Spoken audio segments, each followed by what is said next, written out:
alguien que participe. ¿Fátima? Sí. A ver, Fátima, ¿qué es para usted el bien? Duro, Ya. color blanco amarillento y presenta lo que son las tres capas. Presenta lo que es la pulpa, el esmalte, el cemento y la dentina. Ya. Hay dos términos que muy bien lo ha mencionado la compañera, es un órgano, ¿no? Una pieza de órgano, porque está conformado por varios tejidos. Ha mencionado que es un órgano con la característica de que es un órgano duro, ¿no? ¿Qué más? Y que bueno, está compuesto por capas. Hasta ahí son órganos duros, pequeños, de color blanco amarillento, dispuestos en forma de arcos en ambos maxilares, conformado en su conjunto el sistema dental. ¿Ya? No es un concepto difícil de aprender, ¿no? Porque la primera parte nos está dando características de lo que es la estructura. Es un órgano, es duro, es pequeño y es de color blanco amarillento. Hasta ahí estamos mencionando solo sus características. ¿Qué más? Dispuestos en forma de arco dentario, en forma de arco en ambos maxilares, ¿no? Y esta conformación o esta disposición conforma el sistema dental. En su conjunto, dispuestos en forma de arco, conforman el sistema dental. Entonces es un concepto mucho más completo, mucho más académico que de ahora en adelante ustedes tienen que manejar de esa manera. Cuando les pregunten qué es un diente. Muy bien, de estos dientes tenemos que reconocer muchas de sus características o sus características generales. Una de las primeras es el color de los dientes. ¿Qué color tendrán los piezas dentarios? Hay dos colores o dos tonalidades para la pieza dentaria, dependiendo si es una pieza dentaria permanente o una pieza dentaria temporaria. Ambos tienen diferencia en color. Normalmente, o en condiciones de normalidad, una pieza dentaria permanente tiene un color blanco amarillento. ¿Ya? Todos en condiciones de normalidad. No estamos hablando de que cuando le haga blanqueamiento está blanquito. No. Normalmente los dientes todos tienen ese color blanco o esa tonalidad de blanco amarillento. Ya vamos a explicar por qué. Y para los dientes temporarios son un poco más claritos, ¿ya? O un poco más azulados, blanco azulado para los dientes temporarios, ¿ya? O los dientes de leche, como su nombre lo dice. ¿Ya? Entonces son dos tonalidades básicas dependiendo del tipo de dentición, que sea permanente o temporal. Ahora, ¿por qué? Bueno, dice la dentina es el que determina el color del diente. ¿Por qué la dentina es el que determina el color del diente? Si la primera capa que ustedes quieren, por el primer tejido que estamos viendo a simple vista, ¿qué es? El esmalte, ¿verdad? El esmalte. Y luego viene recién la dentina. ¿Por qué la dentina es el color que le da el diente? Pues la estructura que determina el color del diente. ¿Saben por qué? Porque el esmalte no tiene color, es translúcido. ¿Ya? ¿Pero por qué translúcido? Tampoco es transparente. ¿Cuál es la diferencia entre transparente y translúcido? Translúcido se ve como que fuera, como lo que tienen los vidrios en la iglesia. Sí se ve, pero no muy clarito. Ya deja pasar la luz, pero no deja ver lo que está por detrás. Digamos, ¿no ve? Ambos tienen la característica de que pueden dejar pasar la luz o se puede ver, en otras palabras, la coloración detrás, ¿ya? Pero no es transparente. Transparentes son los vidrios. Pero muy bien el ejemplo de la compañera, si ponemos vidrios tipo catedral, puede dejar pasar la luz, pero ya no podemos ver lo que está por dentro, ¿verdad? Esa es la diferencia entre transparente y translúcido. El esmalte es translúcido, ¿ya? Por tanto, el color, muy bien lo menciona, que es la dentina el que determina el color del piel. Las tonalidades amarillentas indican mayor grado de calcificación. Entonces, ¿por qué son amarillentos los dientes? Porque están bien calcificados. De hecho, mientras más calcificados están, más amarillentos son. ¿Ya?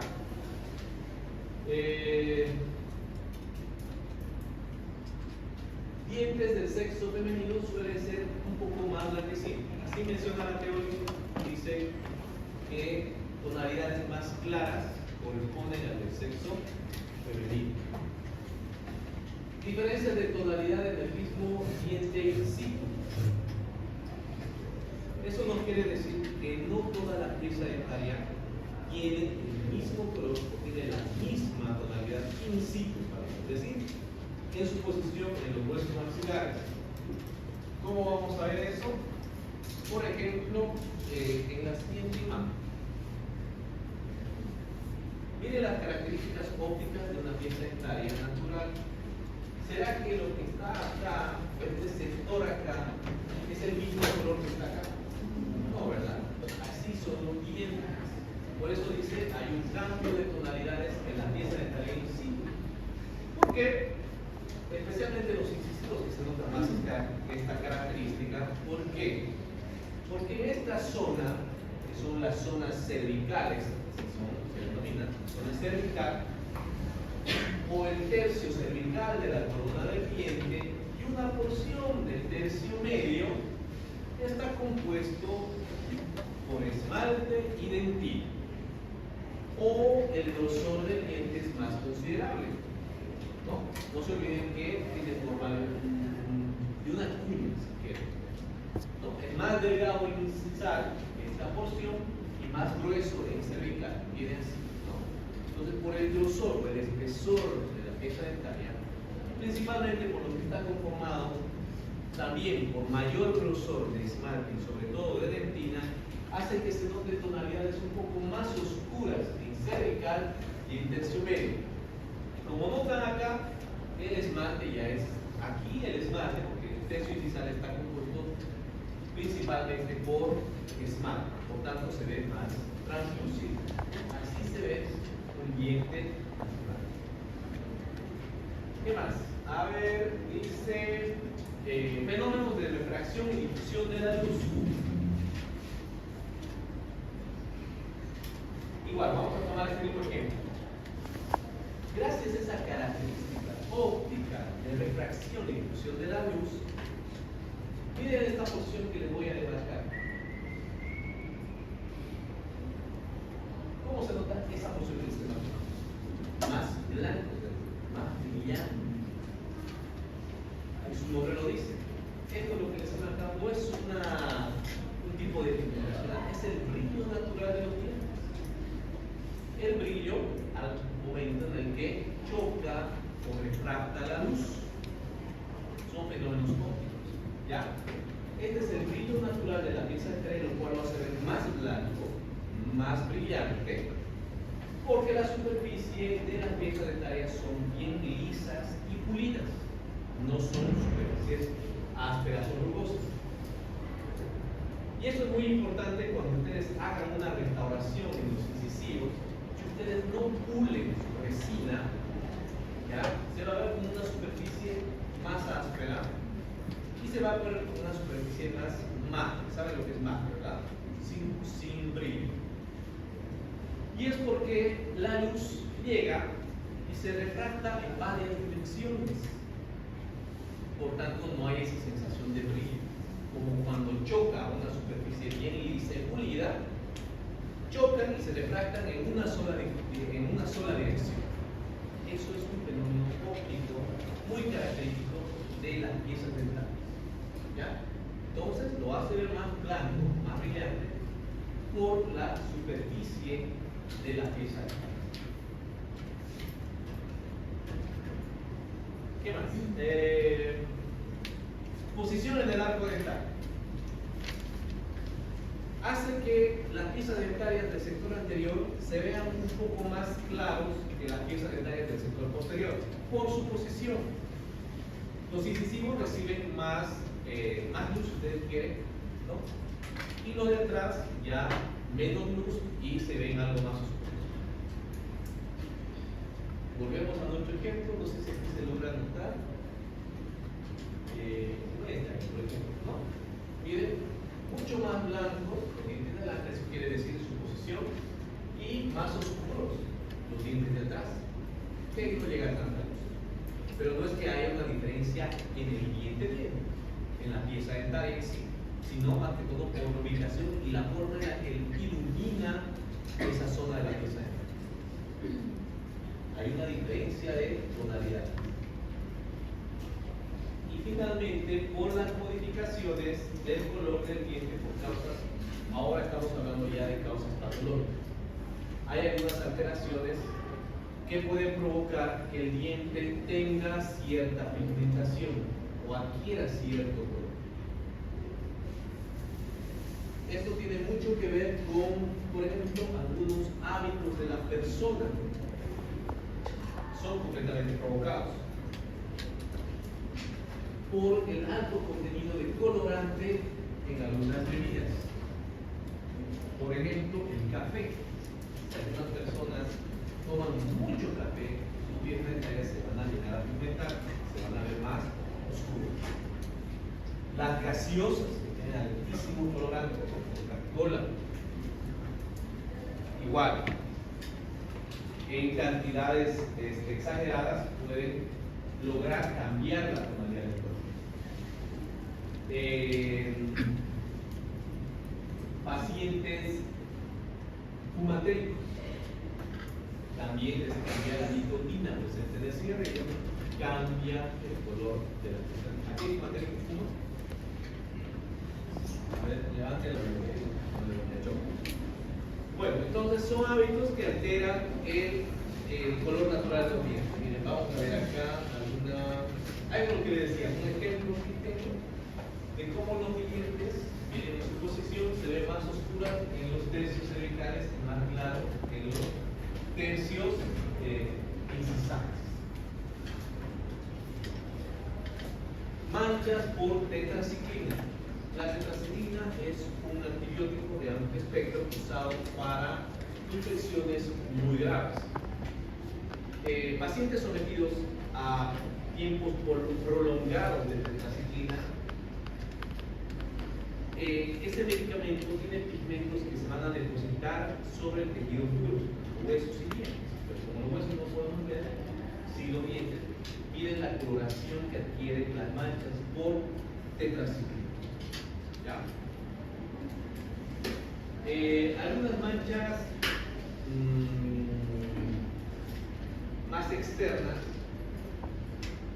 manchas extrínsecas, como se llaman, por el depósito de algunos pigmentos de otro tipo de medicamentos como son el hierro, más particularmente en los niños. Antes, o no sé si ahora se les aplica hierro a los niños pequeños, ¿no? Pero hace que se les deposite algunos pigmentos en sus dientecitos. Son manchas extrínsecas. Una limpiecita van a poder salir, pero estas no son ya manchas intrínsecas, desde adentro. La pigmentación viene desde la sangre. Estas manchas ya difíciles de puede ser. Manchas por flúor, igual, si bien el flúor conocemos por cultura general que es un componente químico que ayuda a la mineralización de la pieza dentaria, pero ya en cantidades también exageradas pueden provocar alteraciones en el color de los dientes que van desde un blanco tiza a un pardo oscuro. Esta es una patología que se conoce por el nombre de fluorosis dental.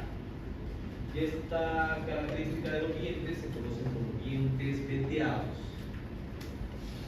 Esta forma o esta cambio de coloración, exactamente la pieza. Bueno, aquí es un caso de pacientes fumatéricos que no solamente altera el color de los dientes, sino también destruye y lesiona los tejidos circundantes a la pieza. Los tejidos de sostén. Miren cómo acá ha habido una reabsorción del enzima, ¿no? Y luego también una reabsorción de hueso. Son son casos ya muy graves que sumado. Voy a averiguar más de esto. No, otro. La co. ¿No? Los boleadores. De verdad, algunos ya no lo hacen por situaciones. Por ejemplo, a un albañil se le acepta, si ustedes quieren, que volee porque en la coca les pone más activos, les da más fuerza, inhibe la sed y el hambre. Y ellos lo hacen por necesidades, por su trabajo. Pero actualmente ya es una moda. Hay algunos, incluso tiktokeros muy famosos que he visto, volean por gana y gusto, ¿no? Y la coca tiene altos pigmentos de color verde, que si se suma a una igual deficiente higiene dental, conlleva a que haya un cambio de colores, ¿no? Y la mezcla con varios químicos crea una infinidad de sabores, colores, no sé. Entonces es muy peligroso.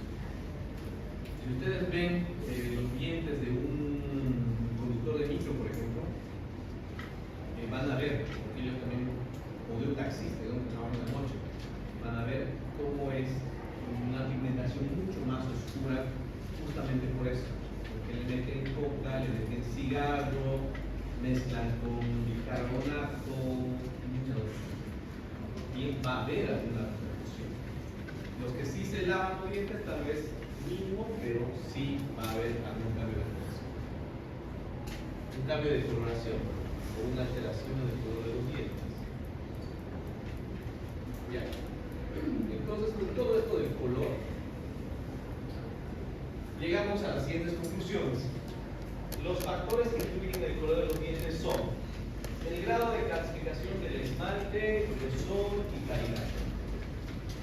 El estado de la dentina si está impregnada con sustancias colorantes, la dentina, pero también el estado de la pulpa, el único tejido blando de la pieza dental. Piezas dentarias tratadas endodónticamente también cambian de coloración, porque la pulpa le da esa naturalidad a una pieza dentaria. Cuando hay un tratamiento de conductos, a veces ustedes han escuchado como comúnmente se conoce, matar el nervio, ¿no? Para la pulpa, esa pieza dentaria ya es no vital o una pieza no vital. Sí está presente en la cavidad bucal, pero no recibe los nutrientes que vienen por la irrigación principal, por la sangre, por una pulpa sana. Entonces, al estar esa pieza no vital, cambia de color. Y es muy fácil identificar. Generalmente las piecitas tratadas endodónticamente se vuelven de una tonalidad más oscura, más gris. ¿Ya? Entonces es muy fácil identificar. También piezas dentarias tratadas endodónticamente. Ahora, ¿por dónde va el asunto del tratamiento, por ejemplo? En los casos de tetraciclina, acá, estéticamente es inaceptable, ¿no? ¿Qué podremos hacer en este tipo de cosas? Carillas, ¿no? En todo, por lo menos en todo el frente estético, pero miren que son dientes sanos. Y bueno, va a dar pena hacer tanto desgaste para poner arreglos, ¿no? Pero algo se tiene que hacer mientras la persona sigue en tratamiento, porque no va a estar toda la vida con los antibióticos, ¿no? Ahora se dice que una vez que se deja de estar en el tratamiento, pueden cambiar un poco la tonalidad de color, pueden aclararse un poco, pero no del todo, va a seguir con una coloración oscura, porque ya está totalmente impregnada tanto el esmalte y la dentina. Entonces lo que se hace es hacer tratamientos estéticos o pulir todo ese tejido y por medio de carillas o coronas de recubrimiento total. Aquella, por ejemplo, igual es intrínseco, es una limpiecita, saca la manchita de hierro. En el caso del cuerpo, ya lo ve blanquito, hace un tratamiento de blanqueamiento para que sea más blanco o empareje esa tonalidad de blanco. Son tratamientos, algunas alternativas de tratamiento para estas alteraciones en la coloración de la pieza dental.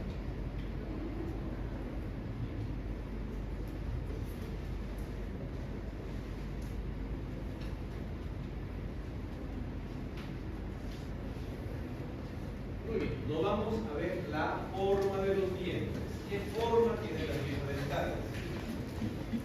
Un autor estableció, dice, tres formas fundamentales o básicas de la pieza dental. Lo que es contornos más cuadrados, contornos triangulares y contornos ovoideos. Ya, y eso es lo que mencionaba hace un momento, que la pieza dentaria, los incisivos centrales, específicamente los incisivos centrales superiores, tienen bastante relación con el contorno del rostro de la persona. Es por eso que tenemos contornos más cuadrados, más triangulares, más adelgazados, contornos más redondeados, como el de la mujer.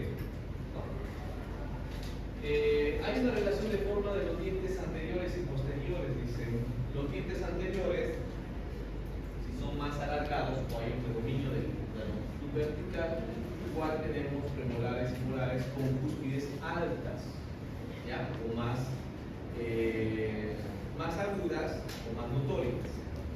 Y las piezas dentarias que son con más predominio, tal vez en el sentido horizontal o más anchas que altas, igual hay premolares y molares con alturas cúspides más bajas.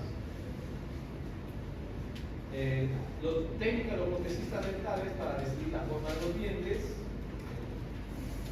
cuando se trata de sustituir o hacer una prótesis total en las personas mayores, muchos se fijan en el contorno del rostro. De hecho, el reborde alveolar, ¿no? Los rebordes alveolares, el remanente alveolar, que para que me entiendan es esa porción de huesito donde estaban los dientes alojados, o en forma de arco. O sea, imagínense un arco dentario y le sacan todos los dientes. Esa porción de hueso que queda se llama remanentes o rebordes alveolares. Y tienen una determinada forma, el arco dental o el remanente alveolar, tanto superior como inferior. Dice que los protecistas, para elegir la forma de los dientes, que hemos hablado en la primera clase, ¿no? El protecista es quien, en realidad no es el que elige, nosotros deberíamos darle el tamaño de la forma, el número de color, en fin, varias características del paciente para elegir la forma de los dientes. Y una de esas formas, cuando no lo hace el odontólogo, lo hace el protecista, porque mandamos los modelos, ¿verdad? El modelo donde vamos a trabajar la prótesis, ahí vemos claramente cuál es el contorno de ese reborde alveolar. Y ese contorno está relacionado con el contorno o forma de los incisivos. Y en base a esos incisivos, la forma de esos incisivos, se elige igual la forma o el tamaño de los dientes posteriores. La diferencia de forma, de acuerdo al sexo del individuo, ya les había mencionado, que se dice o dice la bibliografía que para las mujeres están entre contornos más triangulares y contornos más ovoidales o más redondeados, con esquinas más redondeadas.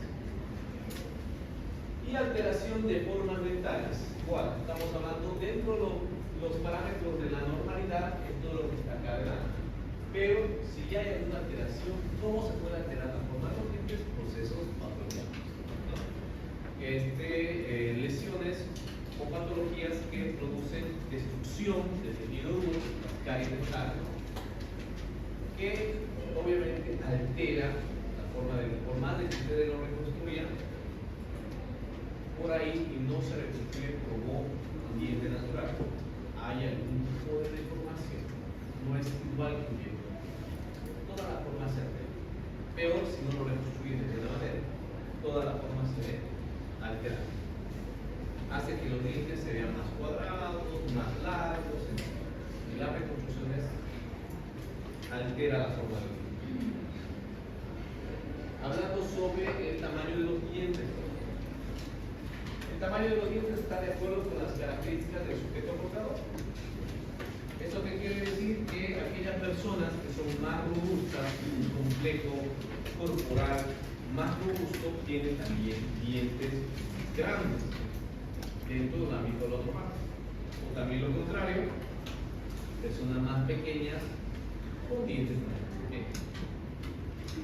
Y en base a eso, en el ámbito ya de no lo patológico, sino de lo alterado. ¿Será que hemos visto alguna vez una persona pequeña con dientes muy grandes que no va en relación con el tamaño de su cabeza, por ejemplo? Ahí ustedes pueden ir viendo todas las personas. El tamaño de sus dientes está en relación al tamaño de su cabeza. O dicho de otra manera, esto que sí es más frecuente, porque yo sí lo he visto. No serán personas grandes, pero sí son personas medias, ¿no? Estatura media, como es propio de nuestra raza, si ustedes quieren, pero los dientes muy pequeños, es más común, mucho más pequeños. ¿Cómo se dan cuenta que son dientes pequeños? Porque al ser pequeños hay espacios entre diente y diente. No debería haber, esos espacios se llaman diastemas. ¿Por qué hay diastemas? Porque sus dientes son muy pequeños para el tamaño de los huesos, de sus huesos. Así se puede demostrar que los dientes son pequeños. O lo contrario, se puede demostrar con los dientes más grandes en relación al tamaño del cráneo de los huesos cuando están dientes amontonados. Porque al ser de mayor tamaño es difícil que se acomode en el tamaño normal de sus huesos, de los huesitos maxilares.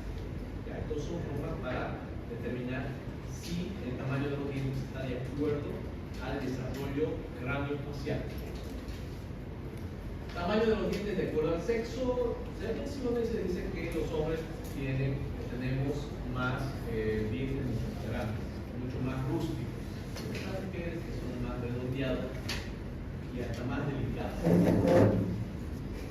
Influencias de factores genéticos, diferencias raciales. Ya entramos en lo que mencionaba, la raza de cada persona. En este sentido, por ejemplo, dice que quienes tienen dientes más pequeños, que se llaman como microdontos, algunas razas europeas, británicos, polinesios y egipcios.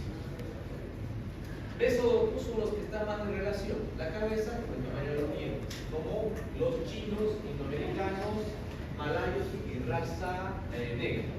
Y los macrodontos, que tienen dientes muy grandes, los melanesios y los australianos.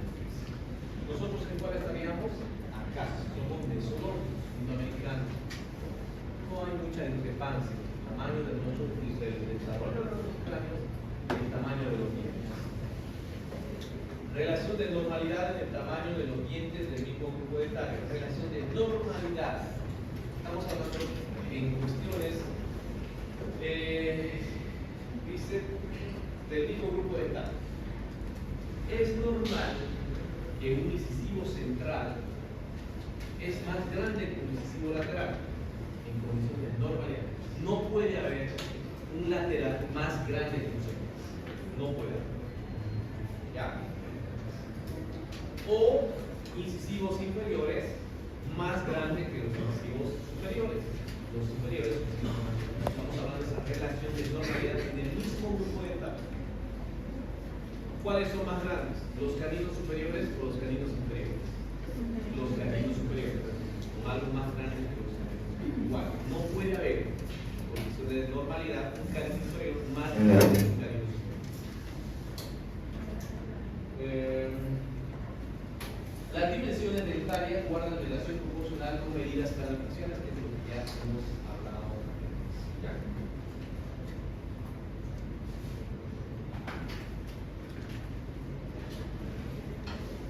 Respecto a esto, último, para que tenga más entendimiento, ¿cómo nosotros podemos determinar específicamente? Porque no solamente ver, decir, noto que sus dientes son más grandes, su cabeza es pequeña, tiene macrodontia. No. Ustedes van a aprender en cuarto año, cuando lleven ortodoncia, en base a radiografías del cráneo, ¿ya? Específicamente radiografía. ¿Alguno les ha hecho ortodoncia acá? ¿Tratamiento de ortodoncia? Ahí está, 1, 2, 3. El inicio para un tratamiento ortodóntico sobre las radiografías. Necesariamente les han tenido que tomar radiografías. Mínimamente las frontales, las panorámicas, pero también deberían haberles tomado las laterales, son de un costado. ¿Les han tomado? Laterales no, alguien que haya tomado la radiografía de un costado. usted, ya también como todos, para todos, ¿sí? ¿Por qué se hace ese tipo de estudios? Para determinar justamente eso, si hay una relación de normalidad entre el tamaño de los dientes y el desarrollo del cráneo facial de la persona en base a medidas. Lo que se llama tan temida en odontología la cefalometría. Ustedes van a hacer cefalometría en cuarto año. Se hace años de estudios de salud. Hacen mediciones de este punto a este punto, y eso tiene esta relación porque ya la bibliografía nos dice cuánto debe venir en proporciones normales. Se hace la medición en la radiografía y luego el resultado final es de que si están más grandes los dientes en un cráneo más pequeño, o el tamaño del cráneo en relación al tamaño del diente. Entonces, esos son estudios más específicos y más exactos. Si a simple vista no podemos determinar. Sí podemos tener una referencia, pero no es exacto. Bueno, otras características especiales de las piezas dentarias, como la dureza. Ya habíamos hablado que los dientes son los tejidos más duros de nuestro organismo. Y de los dos tejidos duros del diente, ¿cuál es más duro? De los dos, el esmalte. El esmalte es el tejido más duro de nuestro organismo. Esta característica de dureza hace que los dientes sean resistentes al embate físico, es decir, a golpes. En base al químico, ¿no? Resiste a las acciones bacterianas y químico-bacterianas, porque las bacterias y microorganismos producen ácidos que producen la destrucción de la pieza, pero aún así resiste, ¿no? Pero ya cuando esta invasión o esta producción de ácido es mucho más fuerte, ya empieza a producirse la destrucción de la pieza. Pero hay un nivel de resistencia de los tejidos, especialmente cuando están más mineralizados y más calcificados. Por eso hay personas que son más resistentes al ataque de las caries y que rápidamente desarrollan las caries. El comportamiento ante los agentes térmicos y eléctricos. Reacción de mayor o menor intensidad. Esto variaciones en función al espesor de los tejidos. Especialmente la dentina y la pulpa son buenos conductores térmicos. Pueden dejar pasar la sensación de frío y calor. A eso se refiere térmico. Y esto depende, dice, del espesor del tejido. Miren, aquí vemos una radiografía. Mientras más grosor tenga, más grosor de esmalte y más grosor de dentina, la sensación o el estímulo externo, que en este caso sería estímulo térmico o eléctrico, puede absorber y puede dejar pasar menos a la pulpa. ¿Ya? Entonces, eso simplemente nos sirve para verificar el umbral de irritabilidad de una persona. Algunas personas, un mínimo estímulo ya reaccionan con alguna sensación de dolor, pero si ese mismo estímulo se provoca en una persona, puede ser que sea más resistente. Diferentes características del diente, principalmente por el espesor del tejido o el grado de calcificación, simplemente para verificar eso. Lo que para una persona un menor estímulo ya puede provocar una sensación dolorosa, para otra no. Es por eso que cuando ustedes trabajan, por ejemplo, sobre, no sé a cuántos de ustedes ya le han hecho tratamiento de restauración, hay algunos que no sienten la turbina en los dientes, solamente la sensación del sonido, pero no te duele la pieza. Y hay algunos que ni bien le tocan ya sienten una sensación dolorosa. Simplemente ese cambio porque estamos produciendo una sensación, un estímulo externo sobre el cuerpo. Y ese estímulo obviamente va pasando hacia la pulpa. Por ejemplo, el esmalte, no hay, el esmalte está irrigado, nervado, no, ¿verdad? No hay irrigación, no hay arterias ni vasos que llegan al esmalte, por eso el esmalte no puede. Cuando ustedes hagan una preparación al año, cuando hagan preparación de dientes, se van a dar cuenta que en el esmalte o cavidades, o caries que se limitan al esmalte, no es necesario aplicar anestesia porque no hay dolor en el paciente. Pero diferente ya es la dentina. En la dentina ya hay terminaciones nerviosas que vienen de la pulpa, pero no en toda la dentina, sino lo que está, la dentina que está alrededor, está circunscribiendo a la pulpa. ahí tenemos prolongaciones nerviosas. Por eso tiene una cavidad cariosa, póngase hasta menos del 50% de la dentina, se puede trabajar sin anestesia. Pero si ya la caries afectado está más cerca de la culpa del paciente, sí o sí le va a doler, ¿verdad? No sé si alguna vez ustedes le han hecho una preparación, una caries, les ha dolido y los rayos X según el grado de absorción de los rayos. Esta es una radiografía. ¿Por qué creen que gracias a ese grado de absorción de rayos X podemos identificar claramente los tres tejidos del diente? Esmalte, dentina y pulpa. Gracias a esta radioabsorción en una radiografía. ¿Qué creen que es este color más oscuro que la pulpa? ¿Verdad? Y acá vemos un color más blanco. Por acá, ¿qué creen que es esta? El esmalte y luego tenemos la dentina. Y hay un cambio de tonalidad, ¿no? Hay un cambio de tonalidad. Ambos son tejidos duros, pero se ve más blanco el esmalte. ¿Por qué? Porque el esmalte absorbe más radiación que la dentina. Por tanto, lo hace más radiopaco. Por si acaso en la biología hablamos de sombras radiopacas y radiolúcidas. Radiopacas son las que se ven de color más blanco y brillante o claro. Y radiolúcido, lo que se ve de un color más gris oscuro. Y el radio transparente, el negro, porque no hay reacción con ninguna estructura. ¿Ya? Con radiopaco o radiolúcido. ¿Por qué el esmalte es más radiopaco? Porque no deja pasar los rayos X, o absorbe la energía. ¿Por qué? Pero entra ese con la dentina sin el mismo tejido dental, de acuerdo a su composición química. Ustedes van a averiguar y hablar un poquito o investigar sobre la composición química. Una estructura biológica está compuesta por una matriz orgánica y una matriz inorgánica y agua. El esmalte tiene mayor porcentaje de matriz inorgánica que la dentina. Ahí está la diferencia. La dentina tiene menor porcentaje, a diferencia del esmalte, de matriz inorgánica. Entonces son características especiales de los tejidos propios del diente. ¿Ya?